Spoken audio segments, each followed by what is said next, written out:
Lesson 11. Concentrate on courage. Courage is the backbone of man.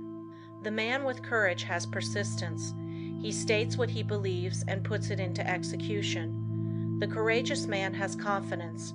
He draws to himself all the moral qualities and mental forces which go to make up a strong man, whereas the man without courage draws to himself all the qualities of a weak man: vacillation, doubt, hesitancy, and unsteadiness of purpose. You can therefore see the value of concentration on courage. It is a most vital element of success. The lack of courage creates financial as well as mental and moral difficulties. When a new problem comes, instead of looking upon it as something to be achieved, the man or woman without courage looks for reasons why it cannot be done, and failure is naturally the almost inevitable result. This is a subject well worthy of your study. Look upon everything within your power as a possibility instead of as merely a probability, and you will accomplish a great deal more, because by considering a thing as impossible, you immediately draw to yourself all the elements that contribute to failure. Lack of courage destroys your confidence in yourself. It destroys that forceful, resolute attitude so important to success. The man without courage unconsciously draws to himself all that is contemptible, weakening, demoralizing, and destructive. He then blames his luck when he does not secure the things he weakly desires. We must first have the courage to strongly desire something. A desire to be fulfilled must be backed by the strength of all our mental forces. Such a desire has enough commanding force to change all unfavorable conditions.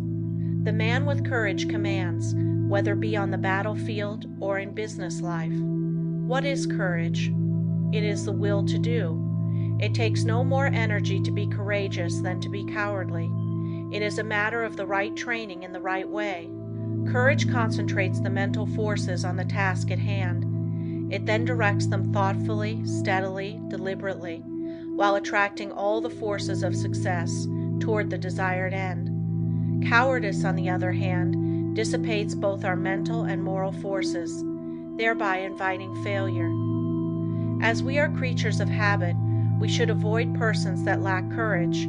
They are easy to discover because of their habits of fear in attacking new problems. The man with courage is never afraid.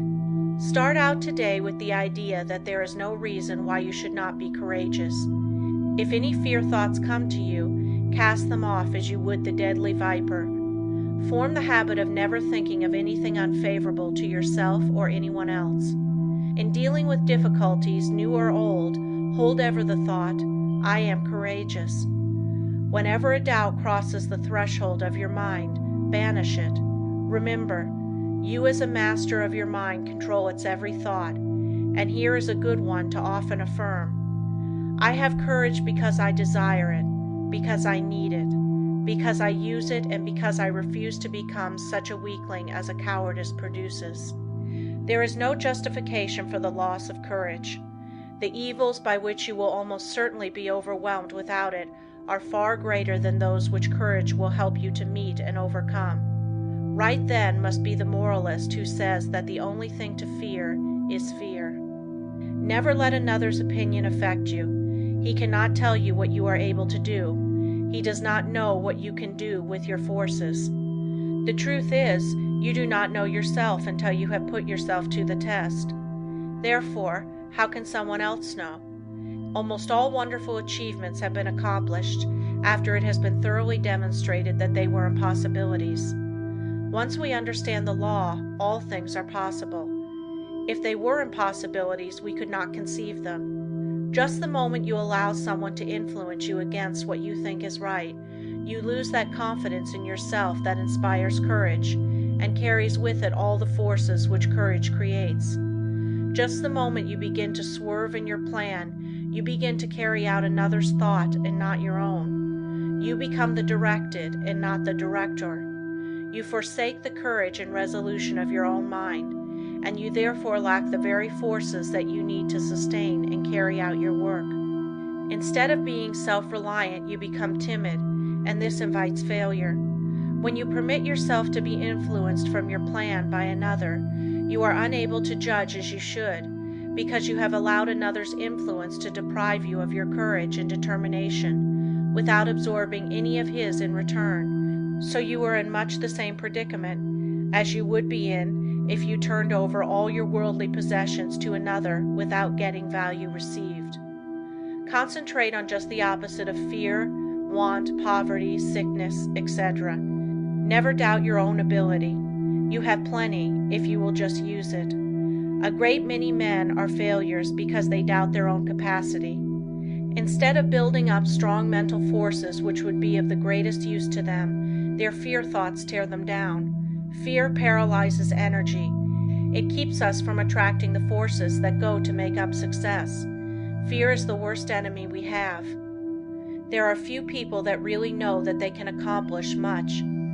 They desire the full extent of their powers, but alas, it is only occasionally that you find a man that is aware of the great possibilities within him. When you believe with all your mind and heart and soul that you can do something, you thereby develop the courage to steadily and confidently live up to that belief.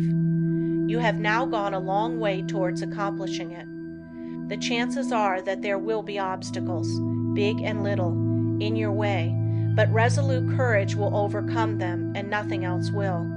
Strong courage eliminates the injurious and opposing forces by summoning their masters, the yet stronger forces that will serve you. Courage is yours for the asking. All you have to do is to believe in it, claim it, and use it. To succeed in business, believe that it will be successful. Assert that it is successful, and work like a beaver to make it so. Difficulties soon melt away before the courageous. One man of courage can fire with his spirit a whole army of men, whether it be military or industrial, because courage, like cowardice, is contagious. The man of courage overcomes the trials and temptations of life. He commands success. He renders sound judgment. He develops personal influence and a forceful character, and often becomes the mentor of the community which he serves. How to overcome depression and melancholia. Both of the former are harmful and make you unhappy. These are states that can be quickly overcome through concentrating more closely on the higher self, for when you do, you cut off the connection with the harmful force currents. You can also drive away moods by simply choosing and fully concentrating on an agreeable subject. Through willpower and thought control, we can accomplish anything we want to do. There is wonderful inherent power within us all, and there is never any sufficient cause for fear except ignorance. Every evil is but the product of ignorance, and every one that possesses the power to think has the power to overcome ignorance and evil. The pain that we suffer from doing evil are but the lessons of experience, and the object of the pain is to make us realize our ignorance. When we become depressed, it is evidence that our thought faculties are combining improperly, and thereby attracting the wrong force currents. All that is necessary to do is to exercise the will and concentrate upon happy subjects. I will only think of subjects worthy of my higher self and its powers. Lesson 12. Concentrate on wealth. It was never intended that man should be poor. When wealth is obtained under the proper conditions, it broadens the life. Everything has its value. Everything has a good use and a bad use. The forces of mind, like wealth, can be directed either for good or evil. A little rest will recreate forces. Too much rest degenerates into laziness and brainless dreamy longings.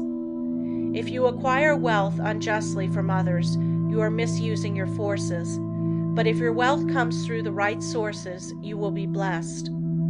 Through wealth, we can do things to uplift ourselves and humanity. Wealth is many persons' goal. It therefore stimulates their endeavor. They long for it in order to dress and live in such a way as to attract friends. Without friends, they would not be so particular of their surroundings. The fact is, the more attractive we make ourselves and our surroundings, the more inspiring are their influences. It is not conducive to proper thought to be surrounded by conditions that are uncongenial and unpleasant. So the first step toward acquiring wealth is to surround yourself with helpful influences. To claim for yourself an environment of culture, place yourself in it and be molded by its influences. Most great men of all ages have been comparatively rich. They have made or inherited money. Without money, they could not have accomplished what they did. The man engaged in physical drudgery is not likely to have the same high ideals as the man that can command comparative leisure. Wealth is usually the fruit of achievement. It is not, however, altogether the result of being industrious. Thousands of persons work hard who never grow wealthy. Others with much less effort acquire wealth. Seeing possibilities is another step toward acquiring wealth. A man may be as industrious as he can possibly be, but if he does not use his mental forces, he will be a laborer, to be directed by the man that uses to good advantage his mental forces. No one can become wealthy in an ordinary lifetime by mere savings from earnings. Many scrimp and economize all their lives, but by so doing waste all their vitality and energy. For example, I know a man that used to walk to work. It took him an hour to go and an hour to return. He could have taken a car and gone in 20 minutes. He saved 10 cents a day but wasted an hour and a half. It was not a very profitable investment unless the time spent in physical exercise yielded him large returns in the way of health. The same amount of time spent in concentrated effort to overcome his unfavorable business environment might have firmly planted his feet in the path of prosperity. One of the big mistakes made by many persons of the present generation is that they associate with those who fail to call out or develop the best that is in them. When the social side of life is developed too exclusively, as it often is, and recreation or entertainment becomes the leading motive of a person's life, he acquires habits of extravagance instead of economy, habits of wasting his resources, physical, mental, moral, and spiritual, instead of conserving them. He is, in consequence, lacking in proper motivation. His God-given powers and forces are undeveloped, and he inevitably brings poor judgment to bear upon all the higher relationships of life. While as to his financial fortunes, he is ever the leaner, often a parasite, and always, if opportunity affords, as heavy a consumer as he is a poor producer. It seems a part of the tragedy of life that these persons have to be taught such painful lessons before they can understand the forces and laws that regulate life. Few profit by the mistakes of others. They must experience them for themselves and then apply the knowledge so gained in reconstructing their lives. Any man that has ever amounted to anything has never done a great deal of detail work for long periods at any given time. He needs his time to reflect. He does not do his duties today in the same way as yesterday, but as the result of deliberate and concentrated effort, constantly tries to improve his methods. The other day I attended a lecture on prosperity. I knew the lecturer had been practically broke for 10 years. I wanted to hear what he had to say. He spoke very well. He no doubt benefited some of his hearers, but he had not profited by his own teachings. I introduced myself and asked him if he believed in his maxims. He said he did. I asked him if they made him prosperous. He said not exactly. I asked him why. He answered that he thought he was fated not to experience prosperity.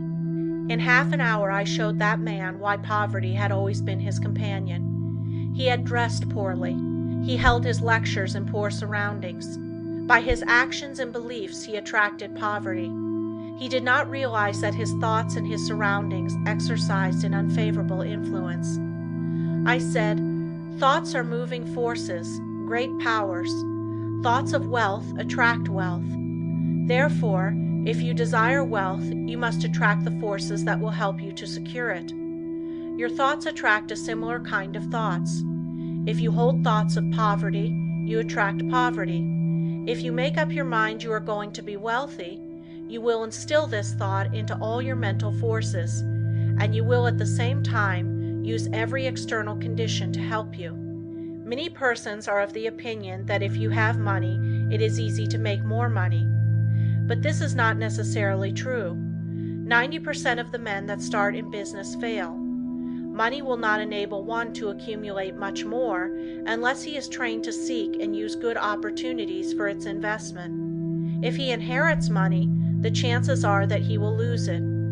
While if he has made it, he not only knows its value, but has developed the power to use it as well as to make more if he loses it. Business success today depends on foresight, good judgment, grit, firm resolution, and settled purpose. But never forget that thought is as real a force as electricity. Let your thoughts be such that you will send out as good as you receive. If you do not, you are not enriching others, and therefore deserve not to be enriched. The man that tries to get all he can from others for nothing becomes so selfish and mean that he does not even enjoy his own acquisitions. We see examples of this every day. What we take from others will in turn be taken from us. All obligations have to be met fairly and squarely. We cannot reach perfection until we discharge every obligation of our lives. We all realize this, so why not willingly give a fair exchange for all that we receive? Again, I repeat that the first as well as the last step in acquiring wealth is to surround yourself with good influences, good thought, good health, good home and business environment, and successful business associates. Cultivate by every legitimate means the acquaintance of men of big caliber. Bring your thought vibrations in regard to business into harmony with theirs. This will make your society not only agreeable, but sought after, and when you have formed intimate friendships with clean, reputable men of wealth, entrust to them for your investment your surplus earnings, however small, until you have developed the initiative and business acumen to successfully manage your own investments. By this time you will, through such associations, have found your place in life, which if you have rightly concentrated upon and used your opportunities, will not be among men of small parts. With a competence secured, you will take pleasure in using a part of it in making the road you traveled in reaching your position easier for those who follow you. There is somewhere in every brain the energy that will get you out of that rut and put you far up on the mountain of success if you can only use the energy. You know that gasoline in the engine of an automobile doesn't move the car until the spark comes to explode the gasoline. So it is with the mind of man. We are not speaking now of men of great genius, but of average, able citizens.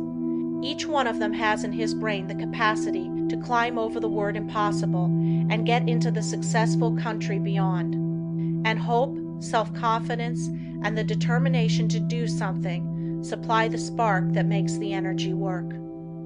End of Lesson 12. Lesson 13. You can concentrate, but will you? All have the ability to concentrate, but will you? You can, but whether you will or not depends on you. It is one thing to be able to do something, and another thing to do it. There is far more ability not used than is used. Why do not more men of ability make something of themselves?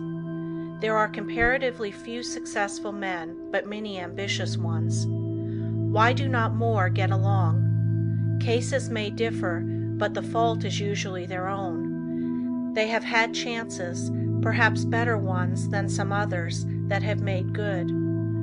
What would you like to do that you are not doing? If you think you should be getting on better, why don't you?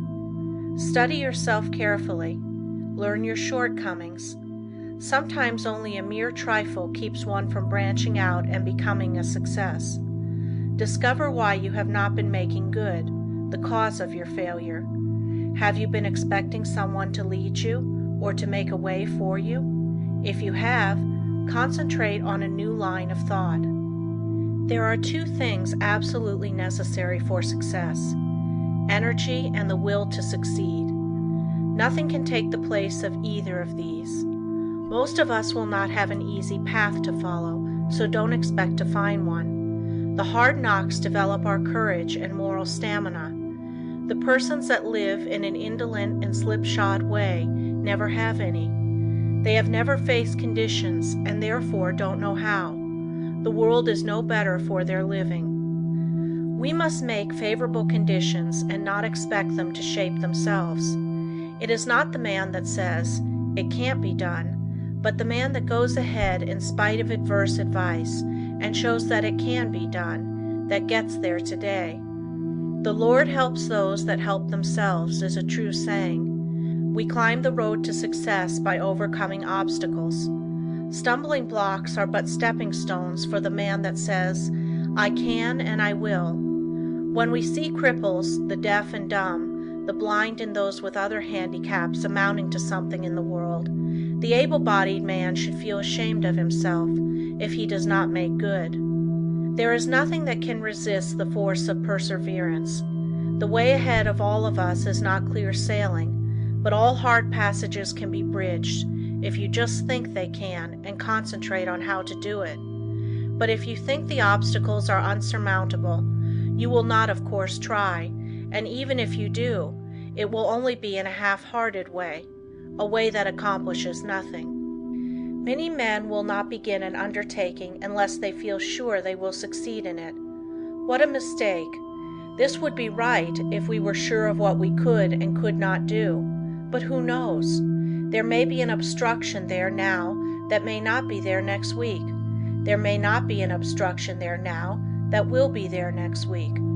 The trouble with most persons is that just as soon as they see their way blocked, they lose courage. They forget that usually there is a way around the difficulty. It's up to you to find it. If you tackle something with little effort, when the conditions call for a big effort, you will of course not win. Tackle everything with a feeling that you will utilize all the power within you to make it a success. This is the kind of concentrated effort that succeeds. Most people are beaten before they start. They think they are going to encounter obstacles, and they look for them instead of for means to overcome them. The result is that they increase their obstacles instead of diminishing them. Have you ever undertaken something that you thought would be hard, but afterwards found it to be easy? That is the way a great many times. The things that look difficult in advance turn out to be easy of conquest when once encountered. So start out on your journey with the idea that the road is going to be clear for you, and that if it is not, you will clear the way. All men that have amounted to something have cleared their way, and they did not have the assistance that you will have today. The one great keynote of success is to do whatever you have decided on. Don't be turned from your path, but resolve that you are going to accomplish what you set out to do. Don't be frightened at a few rebuffs, for they cannot stop the man that is determined, the man that knows in his heart that success is only brought by tremendous resolution, by concentrated and wholehearted effort. He who has a firm will, says Goethe, molds the world to himself. People do not lack strength, says Victor Hugo. They lack will. It is not so much skill that wins victories as it is activity and great determination. There is no such thing as failure for the man that does his best. No matter what you may be working at the present time, don't let this make you lose courage. The tides are continually changing, and tomorrow or some other day they will turn to your advantage if you are a willing and are an ambitious worker. There is nothing that develops you and increases your courage like work. If it were not for work, how monotonous life would at last become. So I say to the man that wants to advance, don't look upon your present position as your permanent one. Keep your eyes open, and add those qualities to your makeup that will assist you when your opportunity comes. Be ever alert and on the watch for opportunities. Remember, we attract what we set our minds on. If we look for opportunities, we will find them. If you are the man you should be, someone is looking for you to fill a responsible position. So when he finds you, don't let your attention wander. Give it all to him. Show that you can concentrate your powers, that you have the makeup of a real man. Show no signs of fear, uncertainty, or doubt. The man that is sure of himself is bound to get to the front. No circumstances can prevent him. Lesson 14. The art of concentrating by means of practical exercises. Select some thought and see how long you can hold your mind on it. It is well to have a clock at first and keep track of the time. If you decide to think about health, you can get a great deal of good from your thinking besides developing concentration. Think of health as being the greatest blessing there is in the world. Don't let any other thought drift in. Just the moment one starts to obtrude, make it get out. Make it a daily habit of concentrating on this thought for, say, 10 minutes. Practice until you can hold it to the exclusion of everything else. You will find it of the greatest value to centralize your thoughts on health. Regardless of your present condition, see yourself as you would like to be and be blind to everything else. You will find it hard at first to forget your ailments, if you have any, but after a short while you can shut out these negative thoughts and see yourself as you want to be. Each time you concentrate, you form a more perfect image of health, and as you come into its realization, you become healthy, strong, and wholesome. I want to impress upon your mind that the habit of forming mental images is of the greatest value. It has always been used by successful men of all ages, but few realize its full importance. Do you know that you are continually acting according to the images you form? If you allow yourself to mold negative images, you unconsciously build a negative disposition. You will think of poverty, weakness, disease, fear, etc. Just as surely as you think of these, will your objective life express itself in a like way. Just what we think, we will manifest in the external world. In deep concentration, you become linked with the great creative spirit of the universe, and the creative energy then flows through you, vitalizing your creations into form. In deep concentration, your mind becomes attuned with the infinite and registers the cosmic intelligence and receives its messages.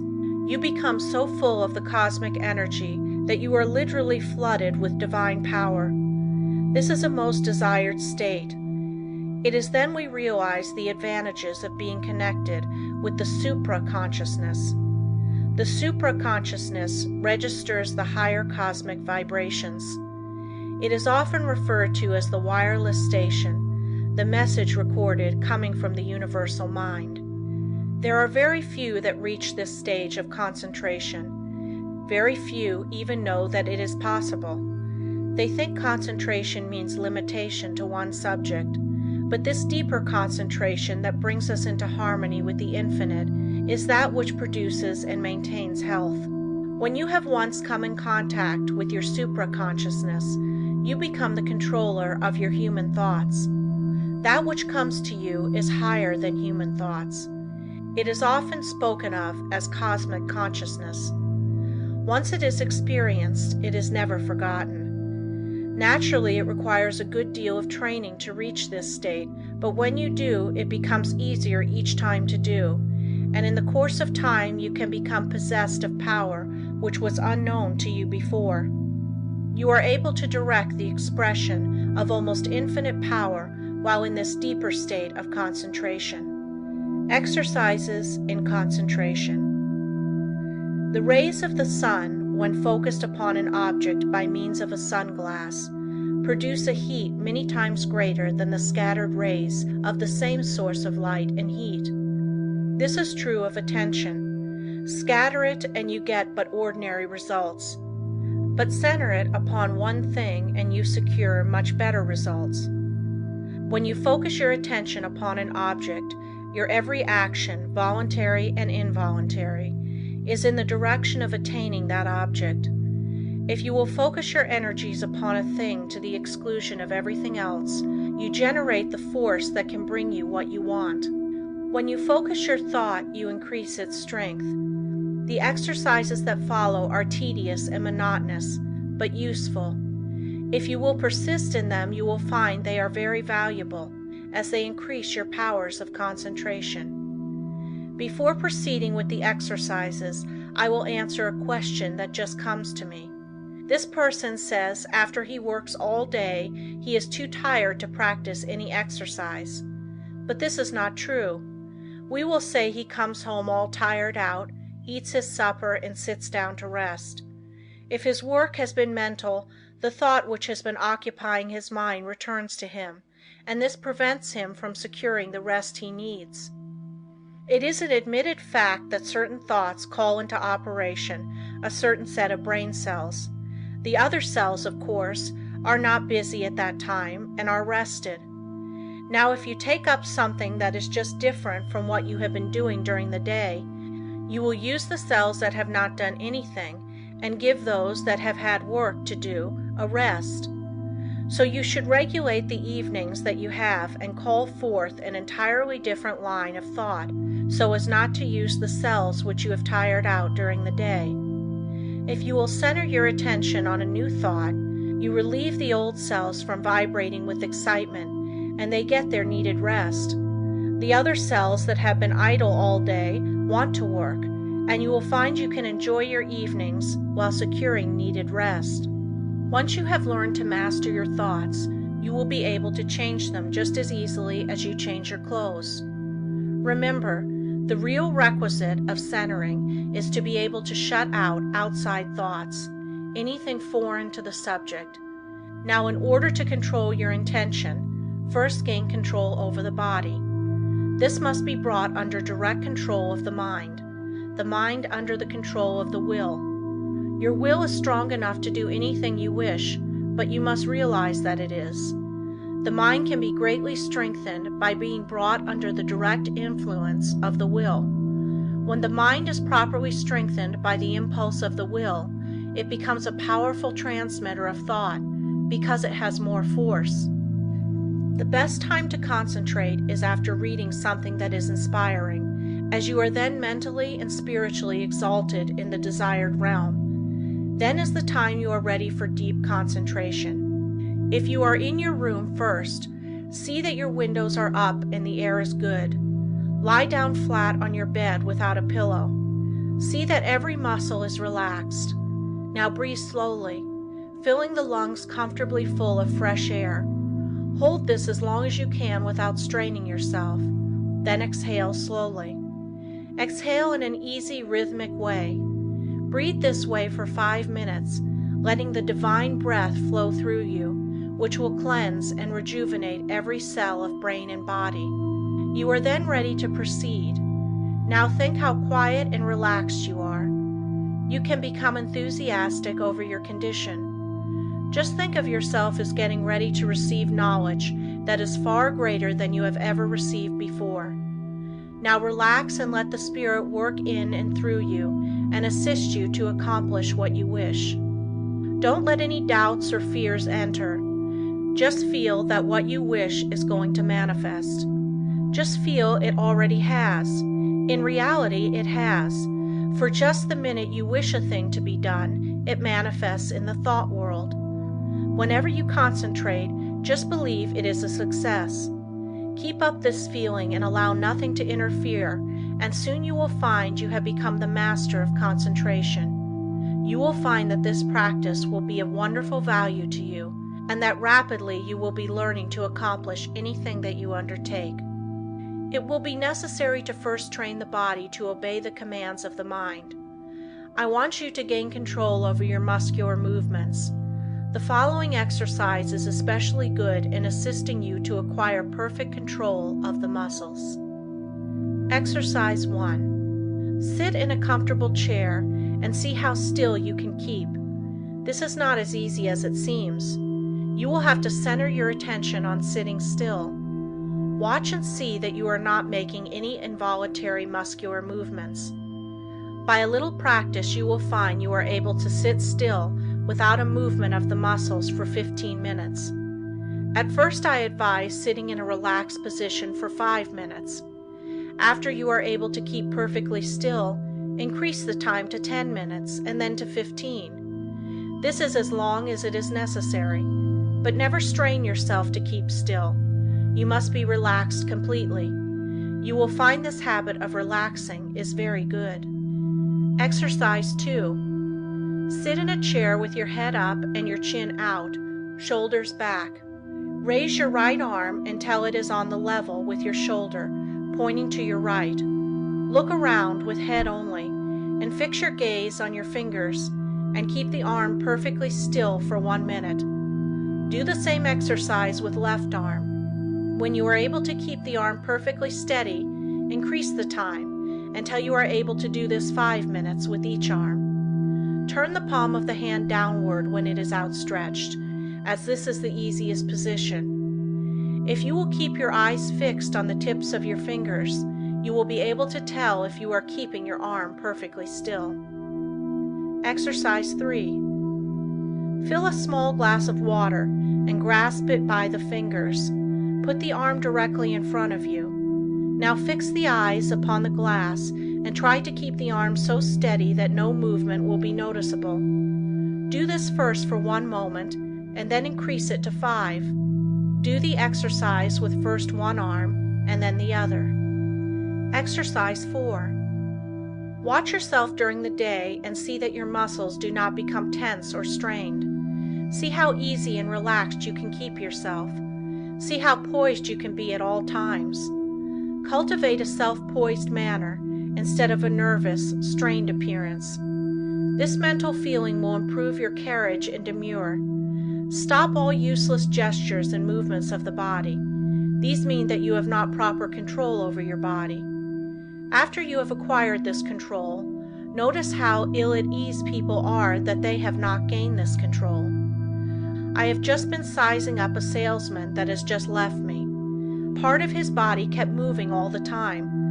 I just felt like saying to him, "Do you know how much better appearance you would make if you would just learn to speak with your voice instead of trying to express what you say with your whole body?" Just watch those that interview you and see how they lack poise. Get rid of any habit you have of twitching or jerking any part of your body. You will find you make many involuntary movements. You can quickly stop any of these by merely centering your attention on the thought, "I will not." If you are in the habit of letting noises upset you, just exercise control. When the door slams or something falls, etc., just think of these as exercises in self-control. You will find many exercises like this in your daily routine. The purpose of the above exercises is to gain control over the involuntary muscular movement, making your actions entirely voluntary. The following exercises are arranged to bring your voluntary muscles under the control of the will, so that your mental forces may control your muscular movements.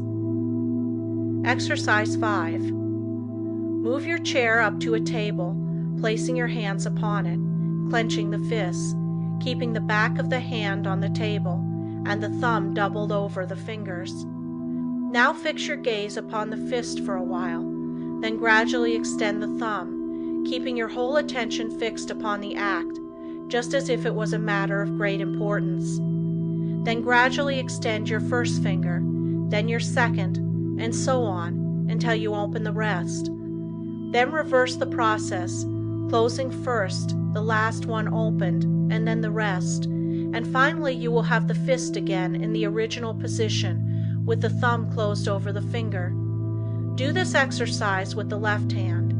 Keep up this exercise first with one hand, and then the other, until you have done it 5 times with each hand. In a few days you can increase it to 10 times. The chances are that the above exercises will at first make you tired, but it is important for you to practice these monotonous exercises so you can train your attention. It also gives you control over your muscular movement. The attention, of course, must be kept closely on each movement of the hand. If it is not, you will of course lose the value of the exercise. Exercise 6. Put the right hand on knee, both fingers and thumb closed, except the first finger, which points out in front of you. Then move the finger slowly from side to side, keeping the attention fixed upon the end of the finger.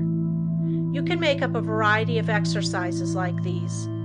It is good training to plan out different ones. The main point you should keep in mind is that the exercise should be simple and that the attention should be firmly fixed upon the moving part of the body.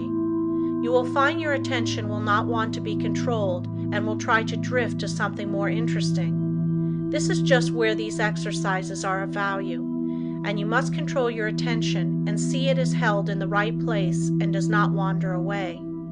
You may think these exercises very simple and of no value, but I promise you in a short time you will notice that you have a much better control over your muscular movements, carriage and demure, and that you will find that you have greatly improved your power of attention and can center your thoughts on what you do, which of course will be very valuable. No matter what you may be doing, imagine that it is your chief object in life. Imagine that you are not interested in anything else in the world but what you are doing. Do not let your attention get away from the work you are at. Your attention will no doubt be rebellious, but control it and do not let it control you. When once you conquer the rebellious attention, you have achieved a greater victory than you can realize at the time. Many times afterwards you will be thankful you have learned to concentrate your closest attention upon the object at hand. Let no day go by without practicing concentrating on some familiar object that is uninteresting. Never choose an interesting object, as it requires less attention. The less interesting it is, the better the exercise will it be. After a little practice you will find you can center your attention on uninteresting subjects at will. The person that can concentrate can gain full control over his body and mind and be the master of his inclinations, not their slave. When you can control yourself, you can control others. You can develop a will that will make you a giant compared with the man that lacks willpower. Try out your willpower in different ways until you have it under such control that as soon as you decide to do a thing, you go ahead and do it. Never be satisfied with the "I did fairly well" spirit, but put forward your best efforts. Be satisfied with nothing else. When you have gained this, you are the man you were intended to be. Exercise 7. Concentration increases the sense of smell. When you take a walk or drive in the country or pass a flower garden, concentrate on the odor of flowers and plants. See how many different kinds you can detect. Then choose one particular kind and try to sense only this. You will find that this strongly intensifies the sense of smell. The differentiation requires, however, a particularly attentive attitude. When sense of smell is being developed, you should not only shut out from the mind every thought but that of odor, but you should also shut out cognizance of every odor save that upon which your mind, for the time, is concentrated. You can find plenty of opportunity for exercises for developing the sense of smell. When you are out in the air, be on the alert for the different odors. You will find the air laden with all kinds, but let your concentration upon the one selected be such that a scent of its fragrance, in after years, will vividly recall the circumstances of this exercise. The object of these exercises is to develop concentrated attention, and you will find that you can, through their practice, control your mind and direct your thoughts, just the same as you can your arm. Exercise 8. Concentration on the within. Lie down and thoroughly relax your muscles. Concentrate on the beating of your heart. Do not pay any attention to anything else. Think how this great organ is pumping the blood to every part of the body. Try to actually picture the blood leaving the great reservoir and going in one stream right down to the toes. Picture another going down the arms to the tips of the fingers. After a little practice, you can actually feel the blood passing through your system. If at any time you feel weak in any part of your body, will that an extra supply of blood shall go there. For instance, if your eyes feel tired, picture the blood coming from the heart, passing up through the head and out to the eyes. You can wonderfully increase your strength by this exercise. Men have been able to gain such control over their heart that they have actually stopped it from beating for 5 minutes. This, however, is not without danger, and it is not to be practiced by the novice. I have found the following a very helpful exercise to take just before going to bed and on rising in the morning. Say to yourself, Every cell in my body thrills with life. Every part of my body is strong and healthy. I have known a number of people to greatly improve their health in this way. You become what you picture yourself to be. If your mind thinks of sickness in connection with self, you will be sick. If you imagine yourself in strong, vigorous health, the image will be realized. You will be healthy. Exercise 9. Concentrating on sleep. What is known as the water method is, although very simple, very effective in inducing sleep. Put a full glass of clear water on a table in your sleeping room.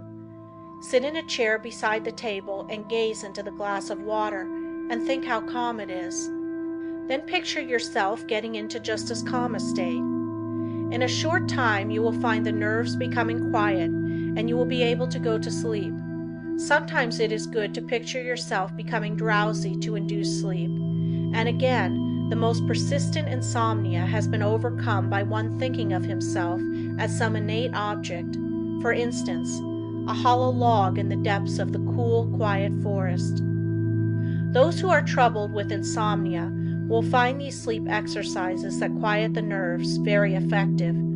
Just keep the idea in your mind that there is no difficulty in going to sleep.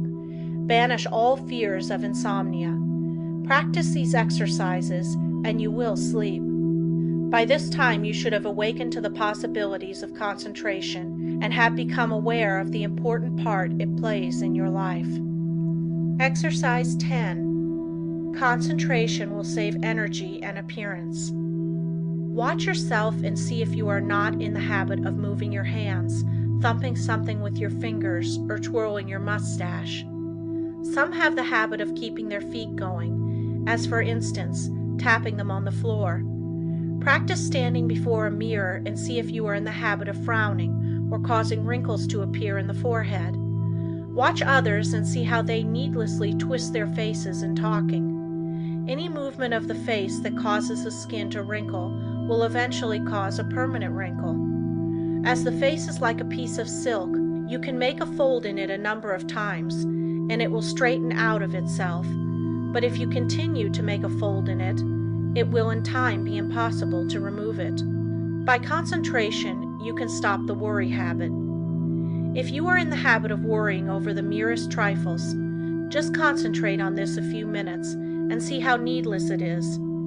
If you are also in the habit of becoming irritable or nervous at the least little thing, check yourself instantly when you feel yourself becoming so.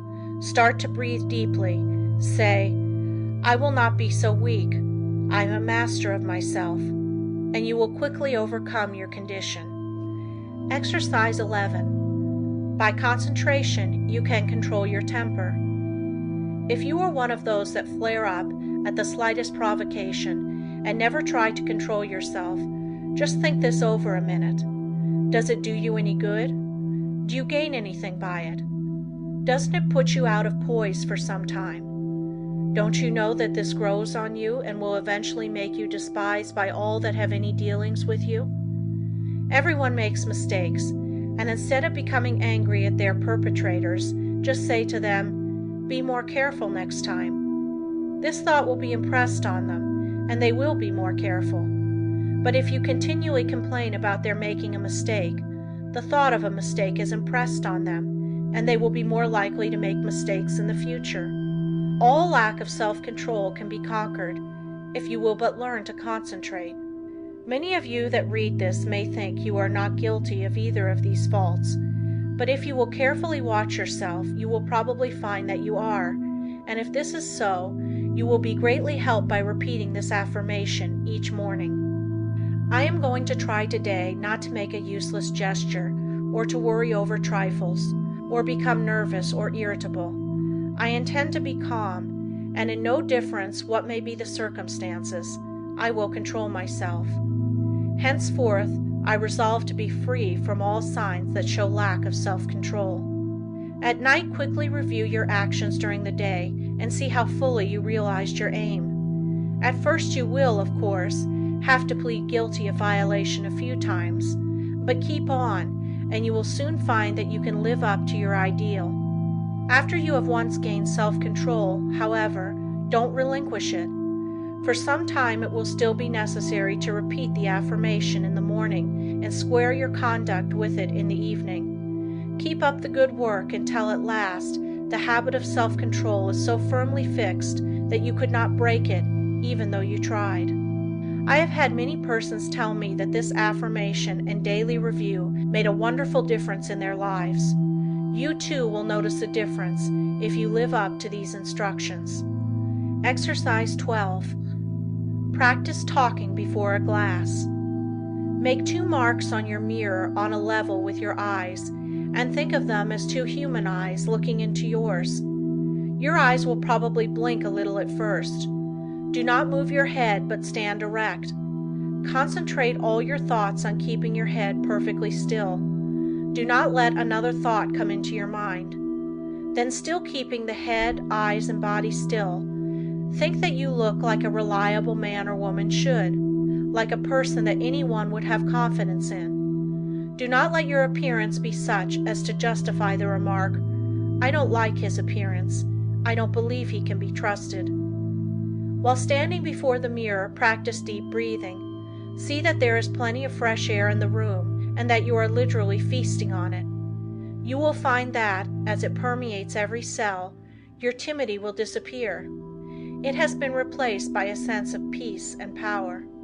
The one that stands up like a man and has control over the muscles of his face and eyes always commands attention. In his conversation, he can better impress those with whom he comes in contact. He acquires a feeling of calmness and strength that causes opposition to melt away before it. 3 minutes a day is long enough for the practice of this exercise. Look at the clock before you commence the exercise, and if you find you can prolong the exercise for more than 5 minutes, do so.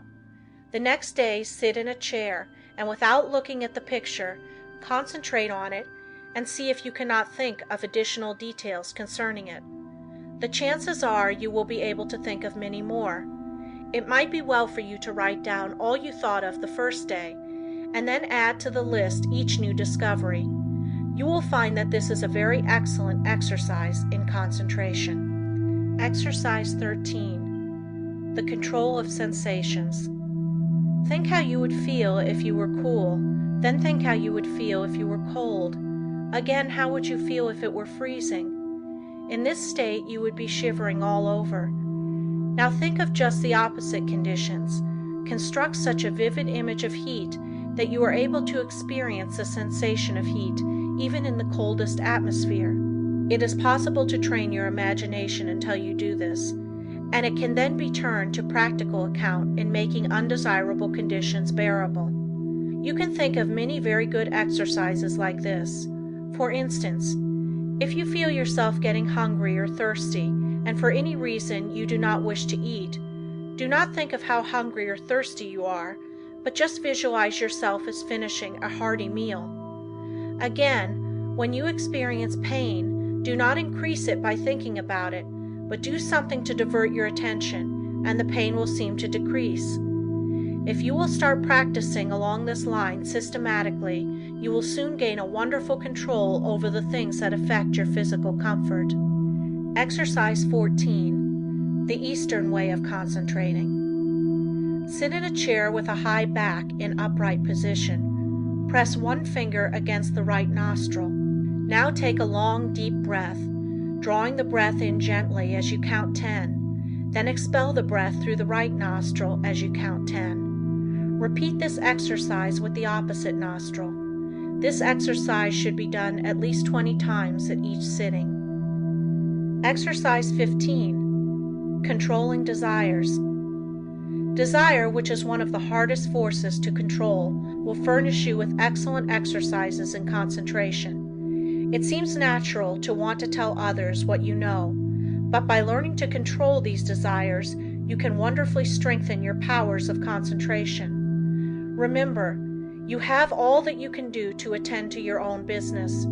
Do not waste your time in thinking of others or in gossiping about them. If from your own observation you learn something about another person that is detrimental, keep it to yourself. Your opinion may afterwards turn out to be wrong anyway, but whether right or wrong, You have strengthened your will by controlling your desire to communicate your views. If you hear good news, resist the desire to tell it to the first person you meet, and you will be benefited thereby.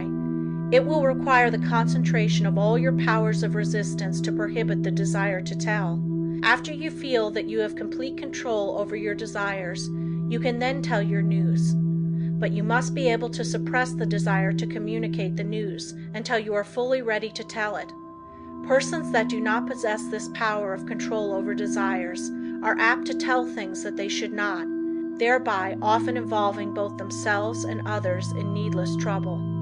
If you are in the habit of getting excited when you hear unpleasant news, just control yourself and receive it without any exclamation of surprise.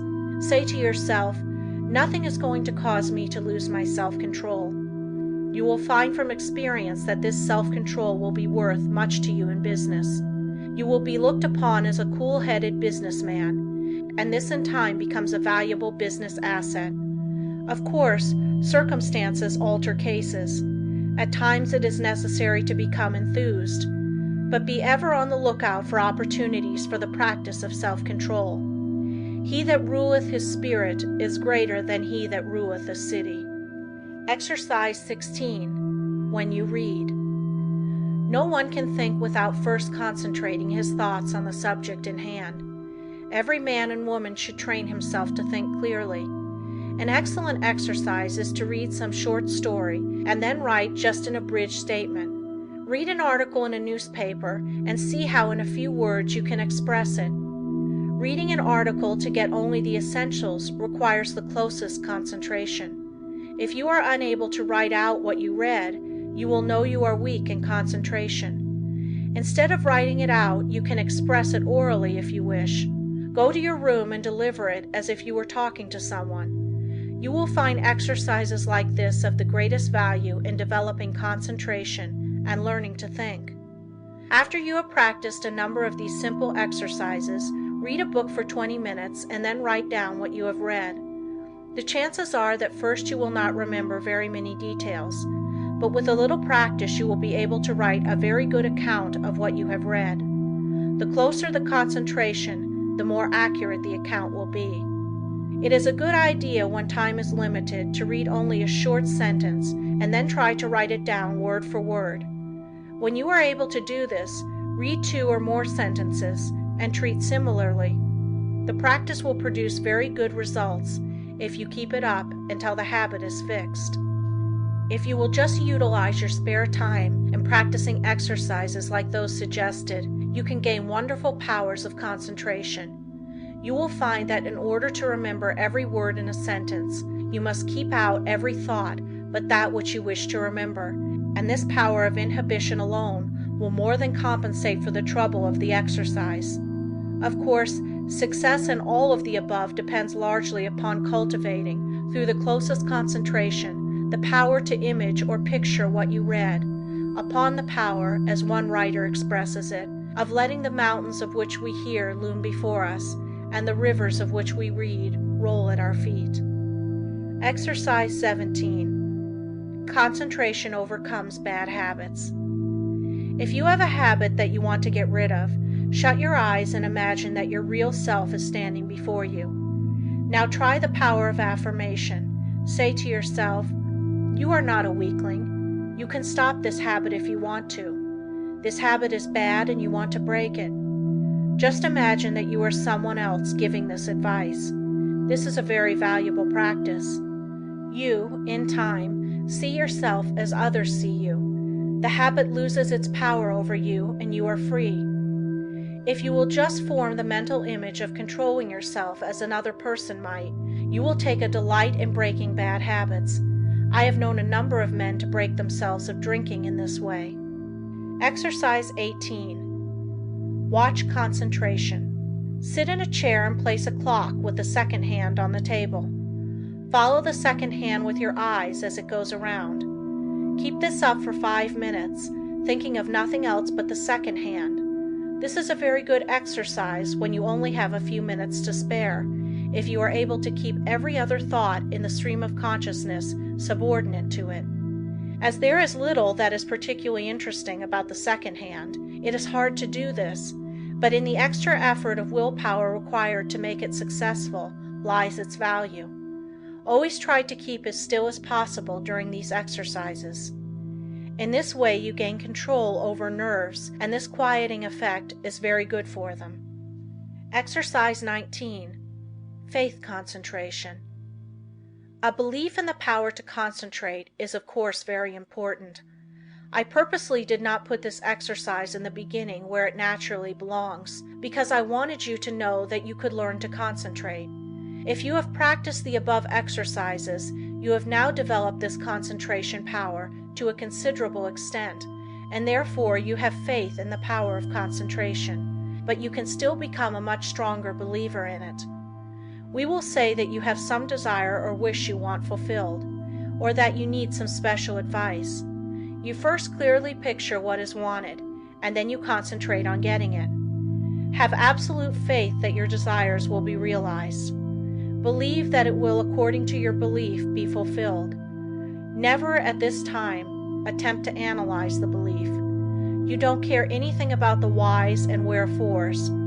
You want to gain the thing you desire, and if you concentrate on it in the right way, you will get it. A caution. Never think you will not succeed, but picture what is wanted as already yours, and yours it surely will be. Self-distrust. Do you ever feel distrust in yourself? If you do, just ask yourself, which self do I mistrust? Then say, my higher self cannot be affected. Then think of the wonderful powers of the higher self. There is a way to overcome all difficulties, and it is a delight for the human soul to do so. Instead of wasting precious thought force by dreading or fearing a disagreeable interview or event, instead devote the time and concentrated thought in how to make the best of the interview or event, and you will find that it will not be as unpleasant as you thought it would be. Most of our troubles are but imaginary, and it is the mental habit of so dreading them that really acts as a magnet in attracting those that really do come. Your evil circumstances are created or attracted by your own negative fears and wrong thoughts, and are a means of teaching you to triumph over all evils by discovering that which is inherent within yourself. You will find it helpful in overcoming self-distrust to stop and think, why are you concentrating your forces? And by so doing, you become more closely attached to the higher self, which never distrusts. Lessons 15 and 16 of the Power of Concentration. A man forgets because he does not concentrate his mind on his purpose, especially at the moment he conceives it. We remember only that which makes a deep impression. Hence we must first deepen our impressions by associating in our minds certain ideas that are related to them. We will say a wife gives her husband a letter to mail. He does not think about it, but automatically puts it in his pocket and forgets all about it. When the letter was given to him, had he said to himself, I will mail this letter. The box is at the next corner, and when I pass it, I must drop this letter. It would have enabled him to recall the letter the instant he reached the mailbox. The same rule holds good in regard to more important things. For example, if you are instructed to drop in and see Mr. Smith while out to luncheon today, you will not forget it. If at the same moment the instruction is given, you say to yourself something similar to the following: when I get to the corner of blank street, on my way to luncheon, I shall turn to the right and call on Mr. Smith. In this way the impression is made, the connection established, and the sight of the associated object recalls the errand. The important thing to do is to deepen the impression at the very moment it enters your mind. This is made possible not only by concentrating the mind upon the idea itself, but by surrounding it with all possible association of ideas, so that each one will reinforce the others. The mind is governed by laws of association, such as the law that ideas which enter the mind at the same time emerge at the same time, one assisting in recalling the others. The reason why people cannot remember what they want to is that they have not concentrated their minds sufficiently on their purpose at the moment when it was formed. You can train yourself to remember in this way by the concentration of the attention on your purpose, in accordance with the laws of association. When once you form this habit, the attention is easily centered and the memory easily trained. Then your memory, instead of failing you at crucial moments, becomes a valuable asset in your everyday work. Exercise in memory concentration. Select some picture, put it on a table, and then look at it for 2 minutes. Concentrate your attention on this picture, observe every detail, then shut your eyes and see how much you can recall about it. Think of what the picture represents, whether it is a good subject, whether it looks natural. Think of objects in foreground, middle ground, background, of details of color and form. Now open your eyes and hold yourself rigidly to the correction of each and every mistake. Close your eyes again and notice how much more accurate your picture is. Practice until your mental image corresponds in every particular to the original. Nature is a wonderful instructor, but there are very few who realize that when we get in touch with nature, we discover ourselves. That by listening to her voice, with that curious inner sense of ours, we learn the oneness of life and wake up to our own latent powers.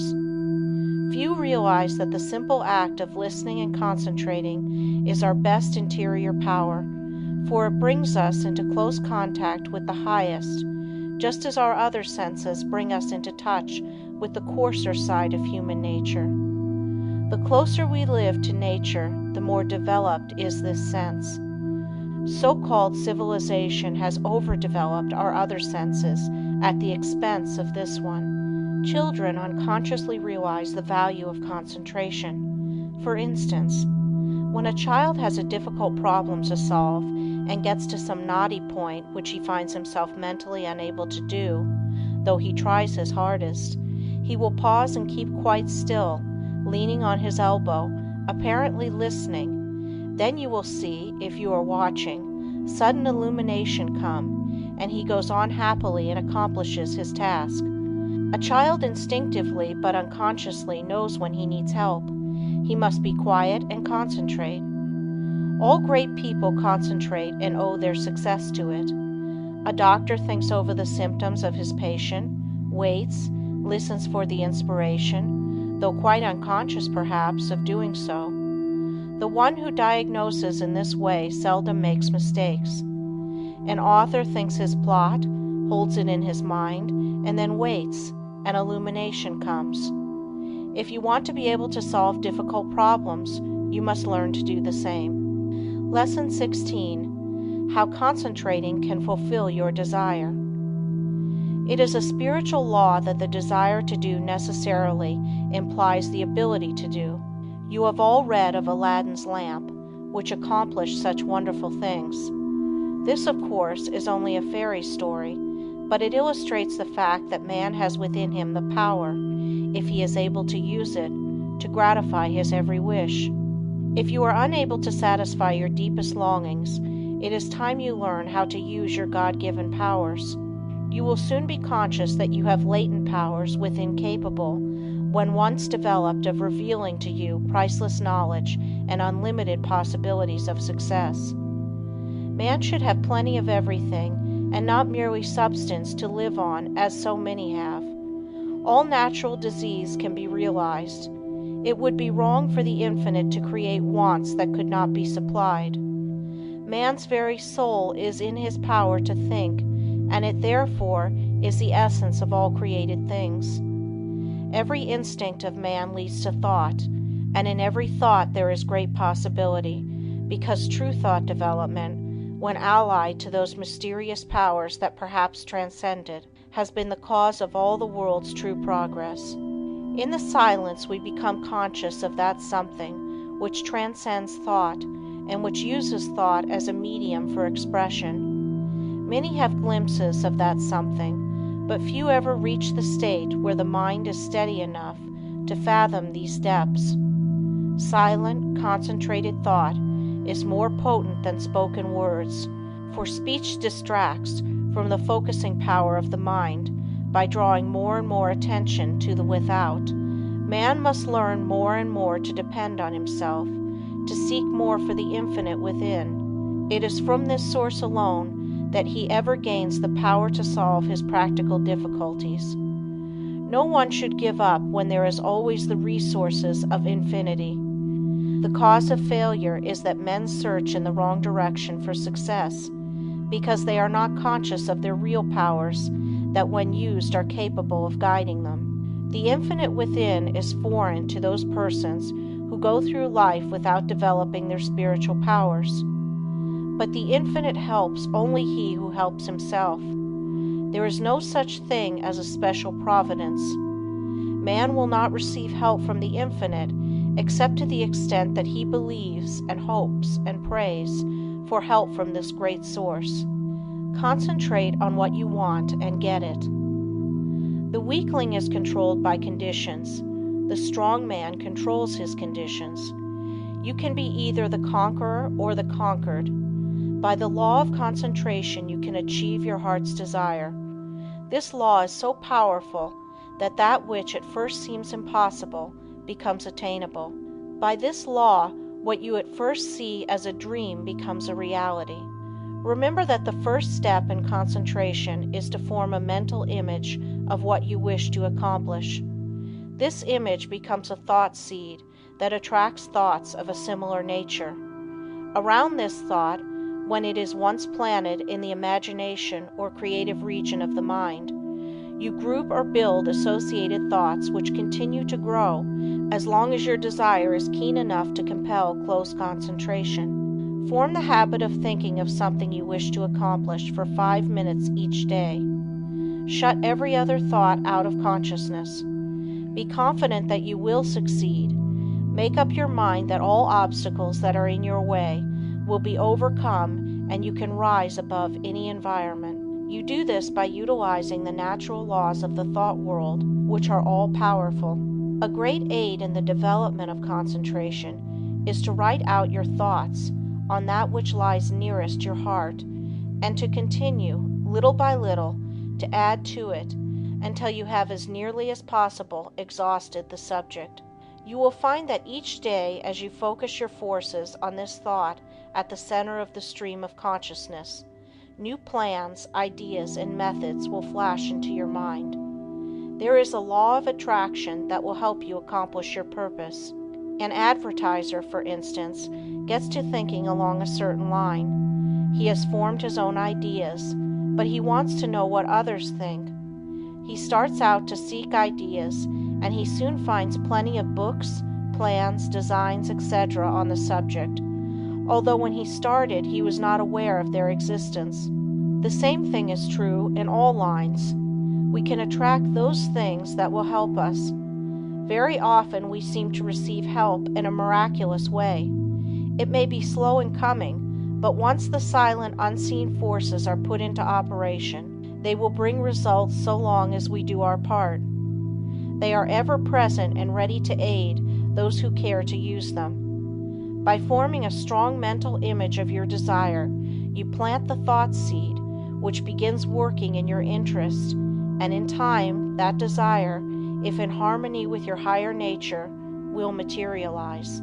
It may seem that it would be unnecessary to caution you to concentrate only upon achievement that will be good for you and work no harm to another. But there are many who forget others and their rights in their anxiety to achieve success.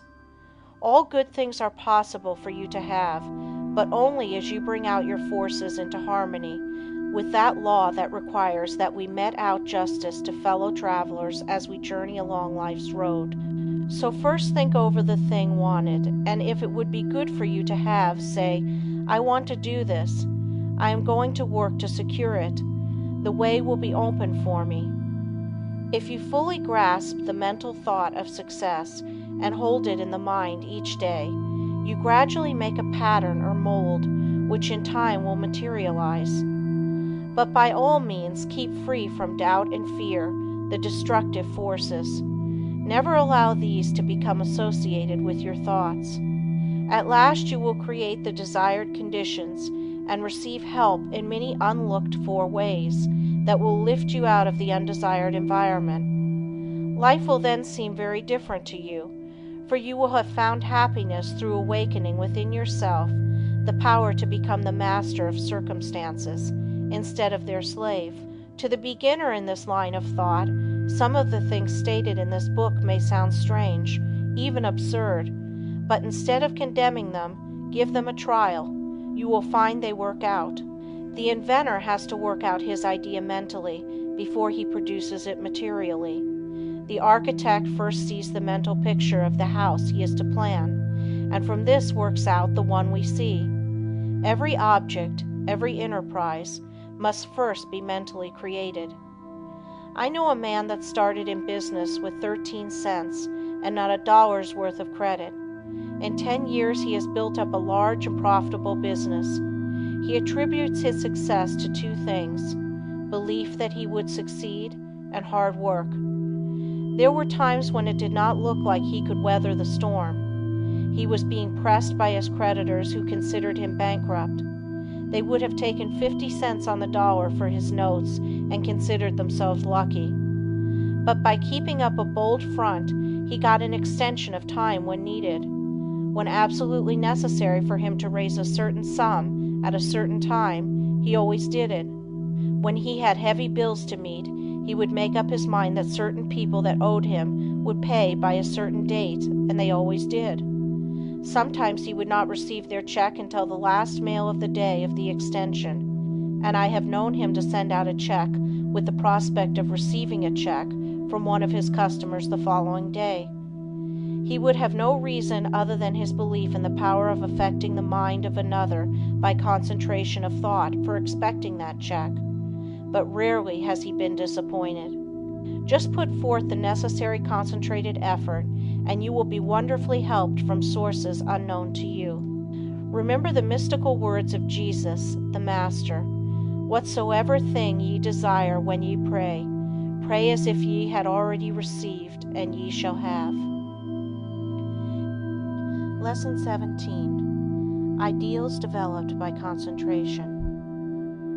Through our paltry stir and strife glows the wished ideal, and longing molds in clay what life carves in the marble real. Lowell. We often hear people spoken of as idealists. The fact is we are all idealists to a certain extent, and upon the ideals we picture depends our ultimate success. You must have the mental image if you are to produce the material thing. Everything is first created in the mind. When you control your thoughts, you become a creator. You receive divine ideas and shape them to your individual needs. All things of this world are to you just what you think they are. Your happiness and success depend upon your ideals. You are responsible for every condition you go through, either consciously or unconsciously. The next step you take determines the succeeding step. Remember this, it is a valuable lesson. By concentrating on each step as you go along, you can save a lot of waste steps and will be able to choose a straight path instead of a roundabout road. Concentrate your ideals and they will become material actualities. Through concentration, we work out our ideals in physical life. Your future depends upon the ideals you are forming now. Your past ideals are determining your present. Therefore, if you want a bright future, you must begin to prepare for it today. If persons could only realize that they can only injure themselves, that when they are apparently injuring others, they are really injuring themselves, what a different world this would be. We say a man is as changeable as the weather. What is meant is his ideals change. Every time you change your ideal, you think differently. You become like a rudderless boat on an ocean. Therefore, realize the importance of holding to your ideal until it becomes a reality. You get up in the morning determined that nothing will make you lose your temper. This is your ideal of a person of real strength and poise. Something takes place that upsets you completely, and you lose your temper. For the time being, you forget your ideal. If you had just thought a second of what a well-poised person implies, you would not have become angry. You lose your poise when you forget your ideal. Each time we allow our ideals to be shattered, we also weaken our willpower. Holding to your ideals develops willpower. Don't forget this. Why do so many men fail? Because they don't hold to their ideal until it becomes a mental habit. When they concentrate on it to the exclusion of all other things, it becomes a reality. I am that which I think myself to be. Ideals are reflected to us from the unseen spirit. The laws of matter and spirit are not the same. One can be broken, but not the other. To the extent that ideals are kept, is your future assured. It was never intended that man should suffer. He has brought it upon himself by disobeying the laws of nature. He knows them, so cannot plead ignorance. Why does he break them? Because he does not pay attention to those ideals flashed to him from the infinite spirit.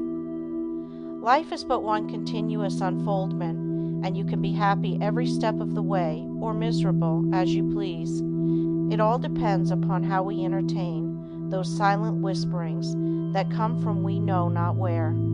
We cannot hear them with mortal ear, but from the silence they come as if they were dreams, not to you or me alone, but to everyone. In this way the grandest thoughts come to us, to use or abuse.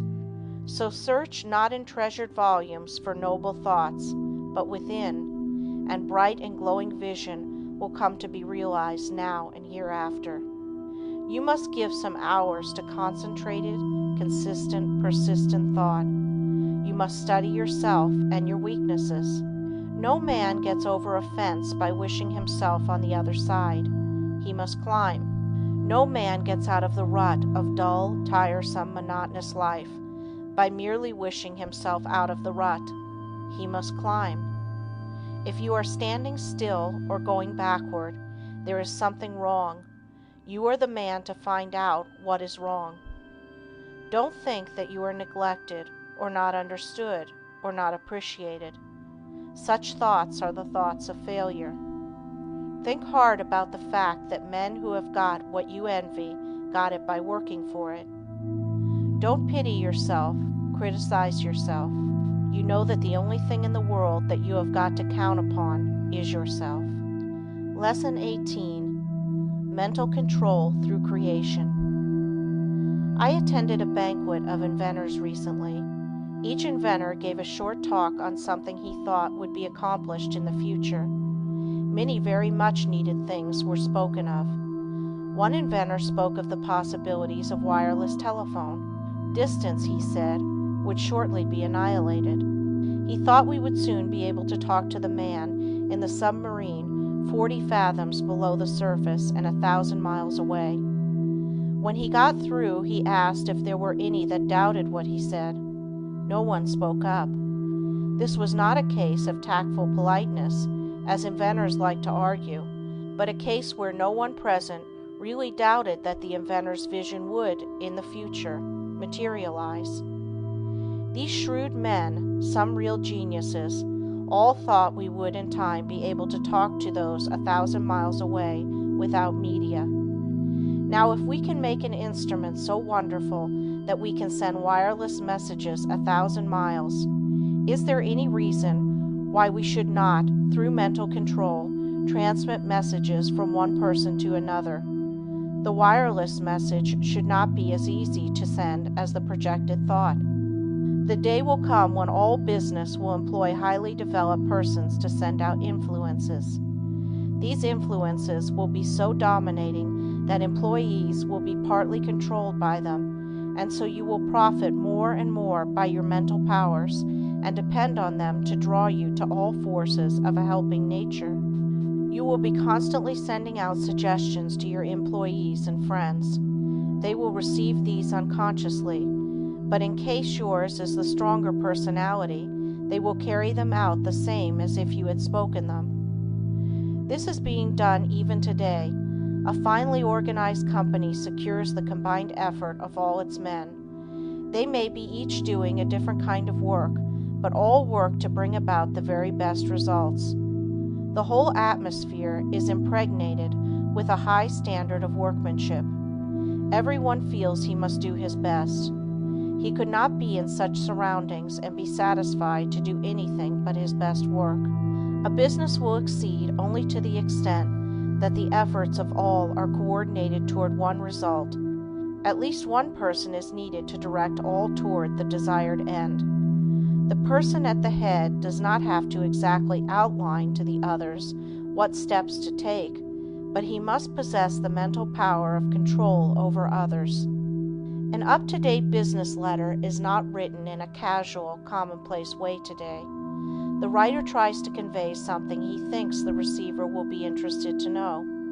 In this way, he awakens a responsive spirit.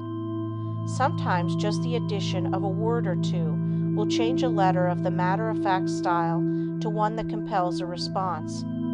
It is not always what is actually in a letter, but the spirit which it breathes that brings the results.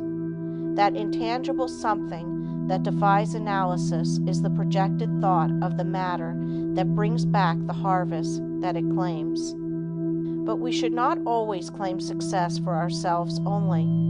If you are anxious that some friend or relative should succeed, think of this person as becoming successful.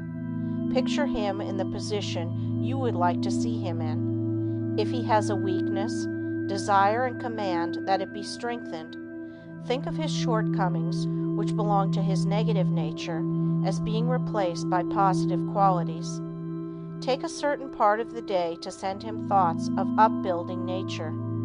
You can in this way arouse his mental powers into activity, and once aroused, they will assert themselves and claim their own. We can accomplish a great deal more than many of us are ready to believe by sending to another our direct, positive, and controlling suggestions of leadership, but whether a man is a success or not is greatly determined by the way he acts on the suggestions he receives. We either advance or decline. We never stand still.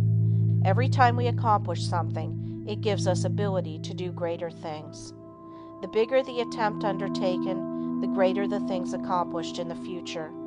As a business grows, the head of the business also has to grow. He must advance and be ever the guiding influence. By his power to control, he inspires confidence in those associated with him. Often employees are superior to their employers in some qualities, and, if they had studied, instead of neglected their development, they could have been employers of more commanding influence than those whom they serve. Through your mental power, you can generate in another enthusiasm and the spirit of success, which somehow furnishes an impetus to do something worthwhile. In concentrated mental control, there is a latent power more potent than physical force. The person becomes aware that the attitude of the mind has a power of controlling, directing, and governing other forces. He has been placed in an attitude capable of acquiring that which he desires. All of us, no matter how strong we are affected by the mental forces of our environment. There is no one that can remain neutral to influences. The mind cannot be freed from the forces of a place. If the environment of your place of business is not helpful, it will be harmful. That is why a change of position will often do a person a great deal of good. No person was ever intended to live alone. If you are shut up with only your own thoughts, you suffer from mental starvation. The mind becomes narrow, the mental powers weaken. Living alone often causes some of the milder forms of insanity. If children do not play with those their own age, but associate with only older people, they will take on the actions of the older people. The same is true of older persons if they associate with people younger than they are. They will take on the spirit of youth. If you wish to retain your youth, you need the influences of youth. Like attracts like all over the world. The thought element plays a great part in our lives. Every business must not only command physical effort, but it must also command thought effort. There must be coordination of thought. All employers should aim to secure employees that think along similar lines. They will work in fuller sympathy with each other. They will better understand each other. This enables them to help each other, which would be utterly impossible if they were not in sympathy with each other. It is this that goes to make up a perfect organization, which directs and influences them toward the one end. Instead of each person being a separate unit, each one is like a spoke in a big wheel. Each member carries his own load, and he would not think of shirking. Anyone working in such an atmosphere could not help turning out his best work. All great leaders must be able to inspire this cooperative spirit. They first secure assistance through their mental control. Then they make their assistants realize the value of mental control. Soon there is a close bond between them. They are working toward a single purpose. They profit by their combined effort. The result is that they accomplish much. If your business is conducted in the right spirit, you can instill your thoughts and your ideas into your employees. Your methods and ideas become theirs. They don't know it, but your mental forces are shaping their work. They are just as certain to produce results as any physical force in nature. The up-to-date businessman of the future is going to take pains to get his employees to think and reason better. He will not want them to become depressed or discouraged.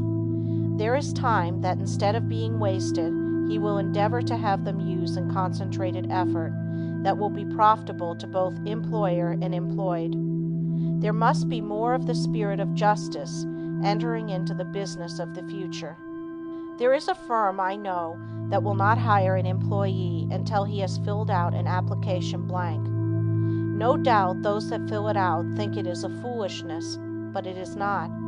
A capable manager can look over this application blank and pretty nearly tell if this person will fit into his management. The main thing he wants to know is the applicant's capacity for efficient, cooperative effort. He wants persons that have faith in themselves. He wants them to realize that when they talk of misfortunes and become blue, they are likely to communicate the same depressing influence to others. The up-to-date manager wants to guard against hiring employees who will obstruct his success. You must realize that every moment spent in thinking of your difficulties of the past, every moment spent in bad company, is attracting to you all that is bad, is attracting influences that must be shaken off before you can advance. Many firms prefer to hire employees that never worked before so that they have nothing to unlearn. They are then not trained, but have had no bad business habits to overcome. They are more easily guided and grasp the new materials more effectively because they are not contrary to what they have already learned. They are at once started on the right road, and as they cooperate readily, they receive the mental support of the management and learning the methods that have been perfected. This inspires confidence in themselves, and they soon become efficient and finally skilled workers. Most big business firms today employ efficiency experts. Each day or week, they are in a different department. They earn their money because they familiarize persons with very little business experience with plans that have taken the expert years of training and much money to perfect. The attitude we take has a great deal more to do with our success than most of us realize. We must be able to generate those forces that are helpful. There is a wonderful power in the thought rightly controlled and projected, and we must, through concentration, develop this power to the fullest possible extent. We are surrounded by many forces of which we know but little at present. Our knowledge of these is to be wonderfully increased. Each year we learn more about these psychic forces which are full of possibilities, of which we are not even dimly conscious. We must believe in mental control, learn more about it, and use it, if we want to command these higher powers and forces, which will unquestionably direct the lives of countless future generations. Lesson 19. A Concentrated Will Development. New Method. You will find in this chapter a most effective and most practical method of developing the will. You can develop a strong one if you want to. You can make your will a dynamo to draw you to untold power. Exercises are given which will, if practiced, strengthen your will, just as you would strengthen your muscles by athletic exercises. In starting to do anything, we must first commence with elementary principles. Simple exercises will be given. It is impossible to estimate the ultimate good to be derived from the mental cultivation that comes through these attempts at concentration. Even the simple exercises are not to be thought useless. In no respect, writes Dr. Oppenheim, can a man show a finer quality of willpower than in his own private, intimate life. We are all subjected to certain temptations. The will decides whether we will be just or unjust, pure of thought, charitable in opinion, forbearing in overlooking others' shortcomings, whether we live up to our highest standard. Since these are all controlled by the will, we should find time for plenty of exercises for training of the will in our daily life. You, of course, realize that your will should be trained. You must also realize that to do this requires effort that you alone can command. No one can call it forth for you. To be successful in these exercises, you must practice them in a spirit of seriousness and earnestness. I can show you how to train your will, but your success depends upon your mastery and application of these methods. New methods of will training. Select a quiet room where you will not be interrupted. Have a watch to determine the time, and a notebook in which to enter observations. Start each exercise with date and time of day. Exercise 1. Time decided on. Select some time of the day when most convenient. Sit in a chair and look at the doorknob for 10 minutes. Then write down what you experienced. At first it will seem strange and unnatural. You will find it hard to hold one position for 10 minutes. But keep as still as you can. The time will seem long, for it will probably be the first time you ever sat and did nothing for 10 minutes. You will find your thoughts wandering from the doorknob, and you will wonder what there can be in this exercise. Repeat this exercise for 6 days. 10 p.m., second day. Notes. You should be able to sit quieter, and the time should pass more quickly. You will probably feel a little stronger because of gaining a better control of your will. It will brace you up as you have kept your resolution. 10 p.m., third day. Notes.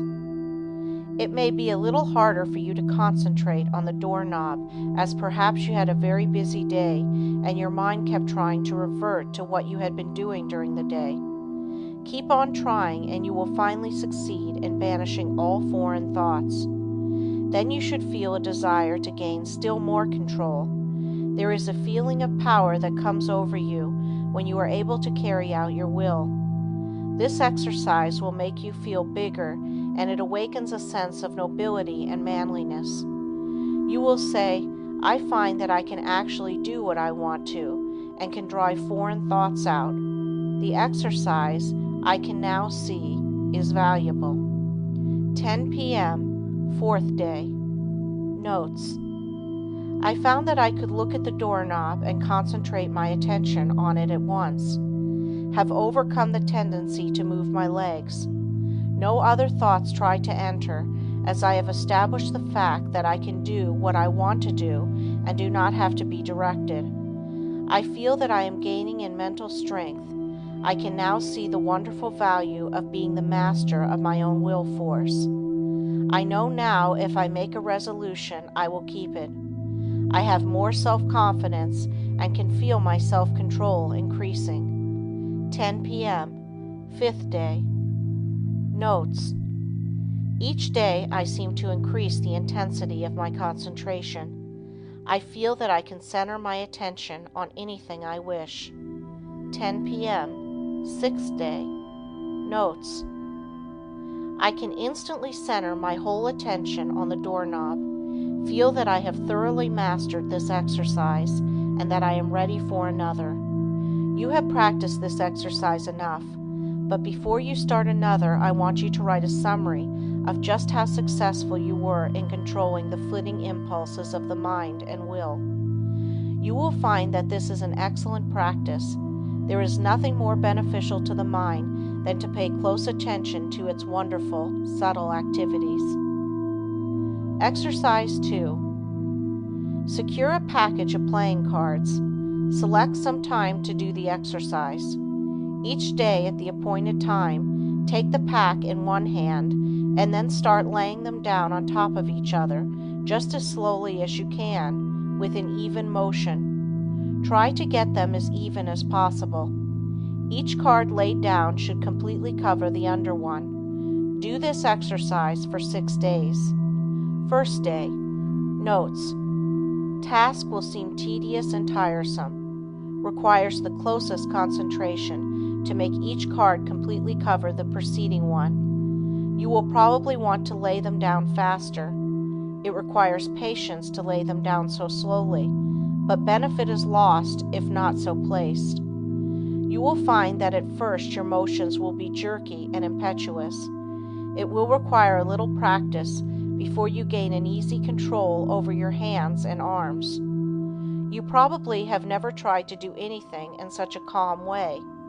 It will require the closest attention of your will, but you will find that you are acquiring a calmness that you never had before. You are gradually acquiring new powers. You recognize how impulsive and impetuous that you have been, and how, by using your will, you can control your temperament. Second day. Notes.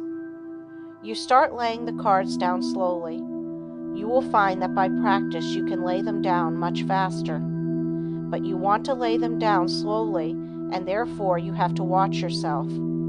The slow, steady movement is wearisome, but you have to conquer the desire of wanting to hurry up. Soon you will find that you can go slowly or fast at will. Third day. Notes. You still find it hard to go slowly. Your will urges you to go faster. This is especially true if you are impulsive, as the impulsive character finds it very difficult to do anything slowly and deliberately.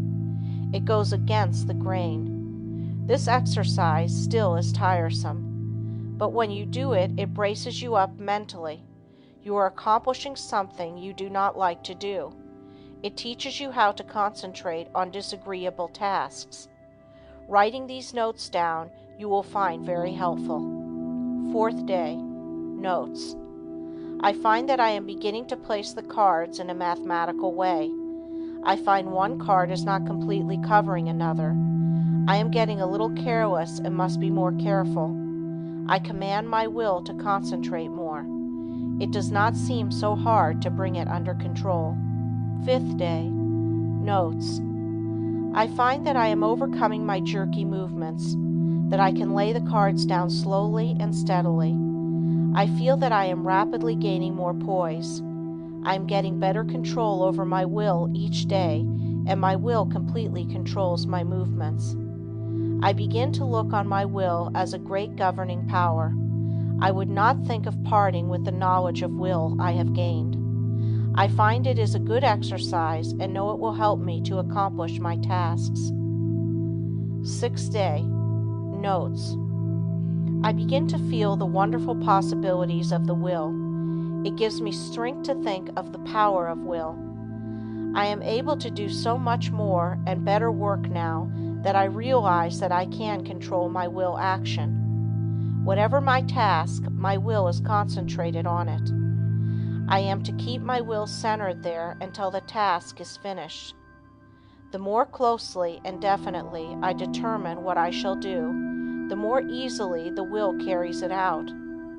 Determination imparts compelling force to the will. It exerts itself more. The will and the end act and react on each other.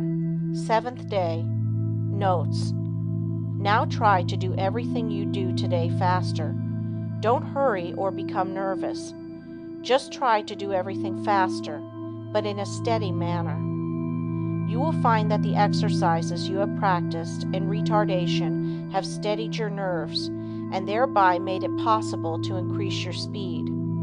The will is under your command. Make it carry out resolutions rapidly. This is how you build up your self-control and your self-command. It is then that the human machine acts as its author dictates. You certainly should now be able to judge of the great benefit that comes from writing out your introspections each day. Of course, you will not have the exact experience given in these examples, but some of these will fit your case. Be careful to study your experiences carefully and make as true a report as you can. Describe your feelings just as they seem to you. Allow your fancies to color your report, and it will be worthless. You have pictured conditions as you see them. In a few months, if you again try the same exercises, you will find your report very much better. By these introspections, we learn to know ourselves better, and with this knowledge can wonderfully increase our efficiency. As you become used to writing out your report, it will become more accurate. You thus learn how to govern your impulses, activities, and weaknesses. Each person should try to plan exercises that will best fit his needs. If not convenient for you to practice exercises every day, take them 2 or 3 times a week, but carry out any plan you decide to try. If you cannot devote 10 minutes a day to the experiments, start with 5 minutes and gradually increase the time. The exercises given are only intended for examples. Will training without exercise. There are many people that do not want to take the time to practice exercises, so the following instructions for training the will are given to them. By willing and realizing, the will grows. Therefore, the more you will, the more it grows and builds up power. No matter whether your task is big or small, make it a rule to accomplish it in order to fortify your will. Form the habit of focusing your will in all its strength upon the subject to be achieved. You form in this way the habit of getting a thing done, of carrying out some plan. You acquire the feeling of being able to accomplish that which lies before you, no matter what it is. This gives you confidence and a sense of power that you get in no other way. You know when you can make a resolution that you will keep it. You do not tackle new tasks in a half-hearted way, but with a bold, brave spirit.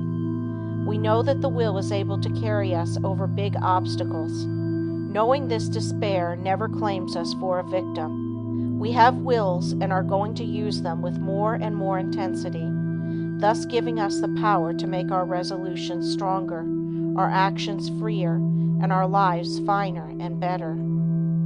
The education of the will should not be left to chance. It is only definite tasks that will render it energetic, ready, persevering, and consistent. The only way it can be done is by self-study and self-discipline. The cost is effort, time, and patience, but the returns are valuable. There are no magical processes leading to will development, but the development of your will works wonders for you because it gives you self-mastery, personal power, and energy of character. Concentration of the will to win. The adaptability of persons to their business environment is more a matter of determination than anything else. In this age, we hear a good deal of talk about a man's aptitudes.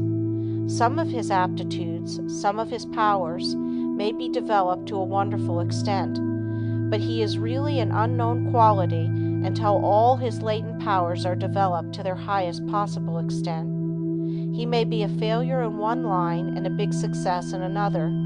There are many successful men that did not succeed well at what they first undertook, but they profited by their efforts in different directions, and this fitted them for higher things.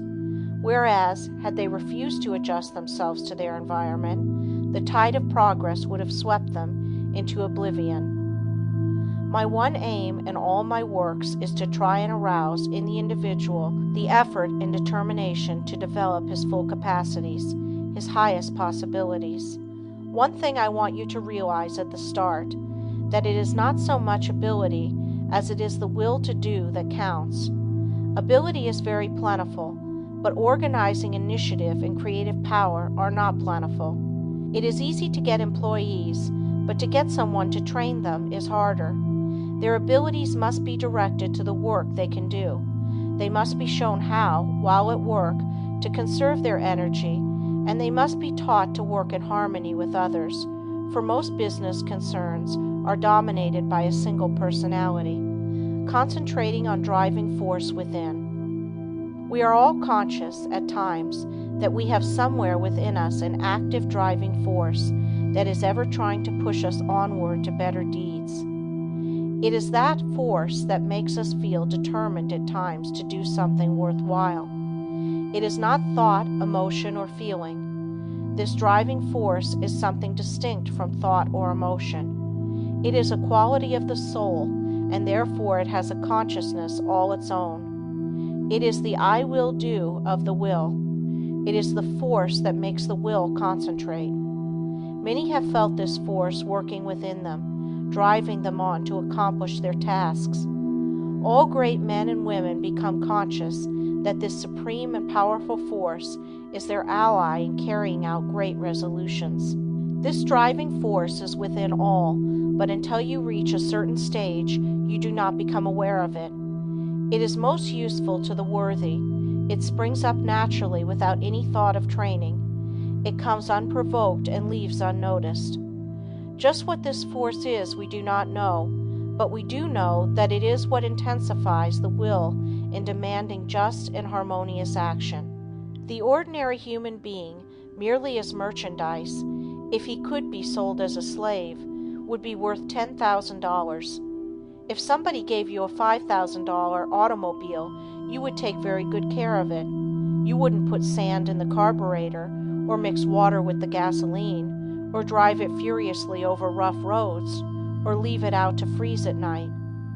Are you quite sure that you take care of your own body, your own health, your own real property, as well as you would take care of a $5,000 automobile if it were given to you? The man who mixes whiskey with his blood is more foolish than a man would be if he mixed water with gasoline in his car. You can get another car, you cannot get another body. The man who misses sleep, lives irregularly, bolts his food so that his blood supply is imperfect. That is a foolish man, treating himself as he would not treat any other valuable piece of property. Do you try to talk with men and women who know more than you do, and do you listen rather than try to tell them what you know?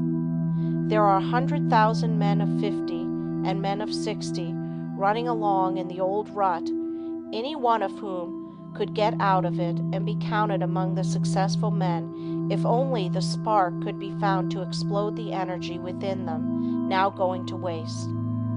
Each man must study and solve his own problem. Lesson 20. Concentration Reviewed. In bringing this book to a close, I again want to impress you with the inestimable value of concentration, because those that lack this great power, or rather, that fail to develop it, will generally suffer from poverty and unhappiness, and their life's work will most often be a failure, while those that develop and use it will make the most of their life's opportunities.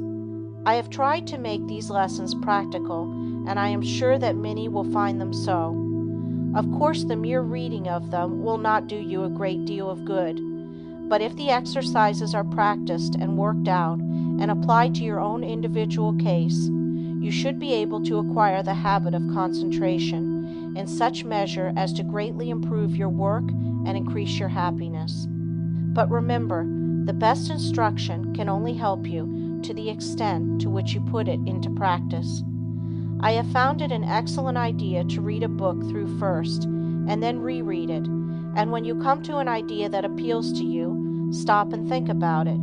Then, if applicable to you, repeat it over and over, that you will be impressed by it. In this way, you can form the habit of picking out all the good things you read, and these will have a wonderful influence on your character. In this closing chapter, I want to impress you to concentrate on what you do, instead of performing most of your work unconsciously or automatically, until you have formed habits that give you the mastery of your work and your life powers and forces. Very often, the hardest part of work is thinking about it. When you get right into it, it does not seem so disagreeable. This is the experience of many when they first commence to learn how to concentrate. So never think it a difficult task, but undertake it with the I will spirit, and you will find that its acquirement will be as easy as its application will be useful. Read the life of any great man, and you will generally find that the dominant quality that made him successful was the ability to concentrate. Study those that have been failures, and you will often find that the lack of concentration was the cause. One thing at a time, and that done well, is a good rule, as I can tell. All men are not born with equal powers, but it is the way they are used that counts. Opportunity knocks at every man's door. Those that are successful hear the knock and grasp the chance. The failures believe that luck and circumstances are against them. They always blame someone else instead of themselves for their lack of success. We get what is coming to us, nothing more or less. Anything within the universe is within your grasp. Just use your latent powers and it is yours. You are aided by both visible and invisible forces when you concentrate on either to do or to be. Everyone is capable of some concentration, for without it you would be unable to say or do anything. People differ in the power to concentrate because some are unable to will, to hold the thought in mind for the required time. The amount of determination used determines who has the strongest will. No one's is stronger than yours. Think of this whenever you go against a strong opponent. Never say, I can't concentrate today. You can do it just the minute you say, I will. You can keep your thoughts from straying, just the same as you can control your arms. When once you realize this fact, you can train the will to concentrate on anything you wish. If it wanders, it is your fault. You are not utilizing your will. But don't blame it on your will and say it is weak. The will is just the same whether you act as if it were weak or as if it were strong. When you act as if your will is strong, you say, I can. When you act as if it were weak, you say, I can't. It requires the same amount of effort in each case. Some men get in the habit of thinking I can't and they fail. Others think I can and succeed. So remember, it is for you to decide whether you will join the army of I can't or I can. The big mistake with so many is that they don't realize that when they say I can't, they really say I won't try. You cannot tell what you can do until you try. Can't means you will not try. Never say you cannot concentrate, for when you do, you are really saying that you refuse to try. Whenever you feel like saying, I can't, say instead, I possess all will and I can use as much as I wish. You only use as much as you have trained yourself to use. An experiment to try. Before going to bed tonight, repeat, I am going to choose my own thoughts and to hold them as long as I choose. I am going to shut out all thoughts that weaken or interfere, that make me timid. My will is as strong as anyone else. While going to work the next morning, repeat this over. Keep this up for a month and you will find you will have a better opinion of yourself. These are the factors that make you a success. Hold fast to them always. Concentration is nothing but willing to do a certain thing. All foreign thoughts can be kept out by willing that they stay out. You cannot realize your possibilities until you commence to direct your mind. You then do consciously what you have before done unconsciously. In this way you note mistakes, overcome bad habits, and perfect your conduct. You have at times been in a position that required courage, and you were surprised at the amount you showed. Now when once you arouse yourself, you have this courage all the time, and it is not necessary to have a special occasion reveal it to you. My object in so strongly impressing this on your mind is to make you aware that the same courage, the same determination that you show at certain exceptional times, you have at your command at all times. It is a part of your vast resources. Use it often and well, and working out the highest destiny of which you are capable. Final concentration instruction. You now realize that, in order to make your life worthy, useful, and happy, you must concentrate. A number of exercises and all the needed instruction has been given. It now remains for you to form the highest ideal that you can in the present and live up to that ideal and try to raise it. Don't waste your time in foolish reading. Select something that is inspiring, that you may become in rapport with those that think thoughts that are worthwhile. Their enthusiasm will inspire and enlighten you. Read slowly and concentrate on what you are reading. Let your spirit and the spirit of the author commune, and you will then sense what is between the lines, those great things which words cannot express. Pay constant attention to one and one thing only for a given time, and you will soon be able to concentrate. Hang on to that thought ceaselessly until you have attained your object. When you work, let your mind dwell steadily on your task. Think before you speak, and direct your conversation to the subject under discussion. Do not ramble. Talk slowly, steadily, and connectedly. Never form the hurry habit, but be deliberate in all you do. Assume static attributes without moving a finger or an eyelid or any part of your body. Read books that treat of but one continuous subject. Read long articles and recall the thread of the argument. Associate yourself with people who are steady, patient, and tireless in their thought, action, and work. See how long you can sit still and think on one subject without interruption. Concentrating on the higher self. Father Time keeps going on and on. Every day he rolls around means one less day for you on this planet. Most of us only try to master the external conditions of this world. We think our success and happiness depends on us doing so. These are of course important, and I don't want you to think they are not, but I want you to realize that when death comes, only those inherent and acquired qualities and conditions within the mentality, your character, conduct, and soul growth will go with you. If these are what they should be, you need not be afraid of not being successful and happy, for with these qualities you can mold external materials and conditions. Study yourself.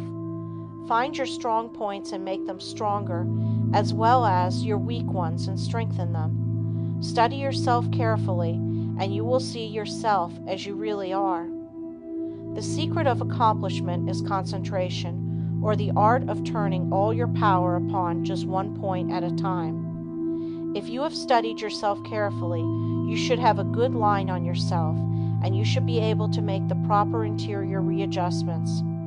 Remember first, last, and always, right thinking and right living necessarily results in happiness, and it is therefore within your power to obtain happiness. Anyone that is not happy does not claim their birthright. Keep in mind that someday you are going to leave this world, and think of what you will take with you. This will assist you to concentrate on the higher forces. Now start from this minute to act according to the advice of the higher self in everything you do. If you do, its ever harmonious forces will necessarily ensure to you a successful fulfillment of all your life purposes. Whenever you feel tempted to disobey your higher promptings, hold the thought, my higher self ensures to me the happiness of doing that which best answers my true relations to all others. You possess latent talents that when developed and utilized are of assistance to you and others. But if you do not properly use them, you shirk your duty, and you will be the loser and sufferer from the consequences. Others will also be worse off if you do not fulfill your obligations. When you have aroused into activity your thought powers, you will realize the wonderful value of these principles in helping you to carry out your plans. The right in the end must prevail. You can assist in the working out of the great plan of the universe and thereby gain the reward, or you can work against the great plan and suffer the consequences. The all-consuming fires are gradually purifying all discordant elements. If you choose to work contrary to the law, you will burn in its crucible. So I want you to learn to concentrate intelligently on becoming in harmony with your higher self. Hold the thought, I will live for my best. I seek wisdom, self-knowledge, happiness, and power to help others. I act from the higher self. Therefore, only the best can come to me. The more we become conscious of the presence of the higher self, the more we should try to become a true representative of the human soul in all its wholeness and holiness, instead of wasting our time dwelling on some trifling external quality or defect. We should try to secure a true conception of what we really are, so as not to overvalue the external furnishings. You will then not surrender your dignity or self-respect when others ignorantly make a display of material things to show off. Only the person that realizes that he is a permanent being knows what the true self is. End of The Power of Concentration by Theron Q. Dumont.